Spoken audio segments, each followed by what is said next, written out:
Welcome back to another episode of Manzarra the Hobbyist. I'm Manzarra. This is me being a hobbyist. Welcome to the new disaster room. This is my art studio, magic station, gecko room, office type deal. I moved, so new spaces, new things. Today we'll be talking about a graphic novel by Brian K. Vaughan, which is titled Saga. And this one I have the 10th issue, which was a long-awaited.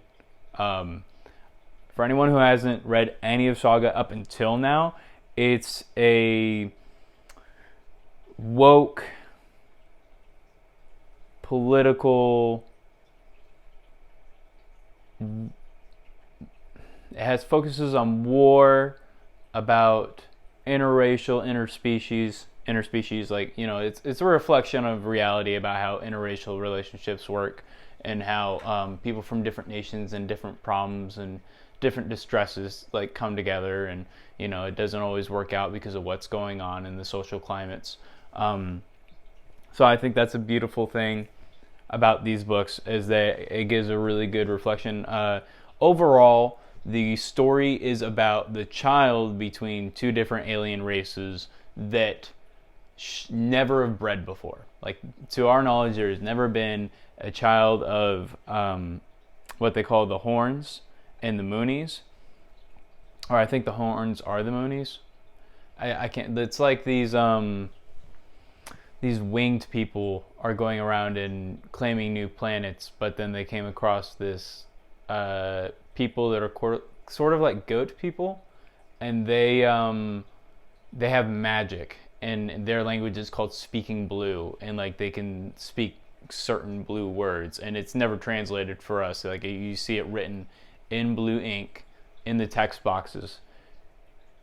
It's got a modern digital art look to it. There is nudity, there is violence, there's blood, there's gore, there's sexual contact, drugs. So, you know, I would not recommend that a child or underage person be allowed to read these without either adult supervision or, you know, permission. So it's not like, you know, every 10-year-old run out and grab these books. Check with your parents, see if they're okay with you reading these, or to provide context for you if they do allow you to. But for people who are adult, I would say these books are more YA or young adult-ish, since of the issues they're focusing on. I like the story in general. Like, each book goes from a different age of the daughter of the two alien species, and you see how the family kind of operates between all of their political issues that they're trying to face. This last one, she's, I think, roughly 10 years old now. Like, she's her own person. She's developing her own personalities and characteristics and dealing with the world in her own way and bringing her experiences into fruition. But in the last book, spoiler alert, in the last book, her father died.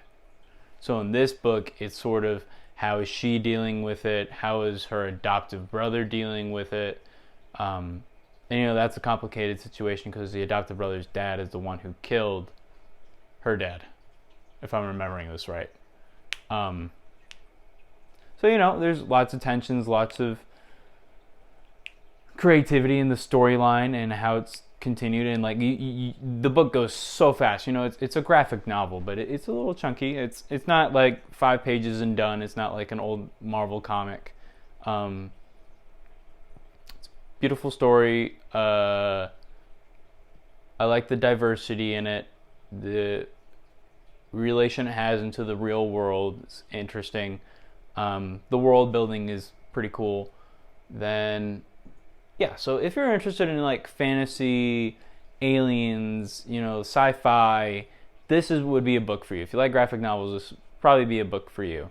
Though if you're a little bit more on the sensitive side towards political engagement, maybe take it easy. Just try the first book, see how you like it. But that's it. We have a few more book reviews coming out. I kind of piled on some books all together in this break in between moving and getting everything all caught up with work. And then I don't know if you guys have been following my Instagram feed or seen me anywhere else, but I have been trying to push more of an art view, and I'm gonna plan some videos into that, but I don't have anything yet. But as far as Saga goes, give it a read. I like it. I think it's a really good beginning graphic novel book for anyone who hasn't really gotten into that field yet. So read Saga or don't if you don't like it, or if you don't support the ideals that go into it. I would read it. And keep an eye out for more books, more art, more plants, more geckos. Maybe some food. All right, guys. See you next time.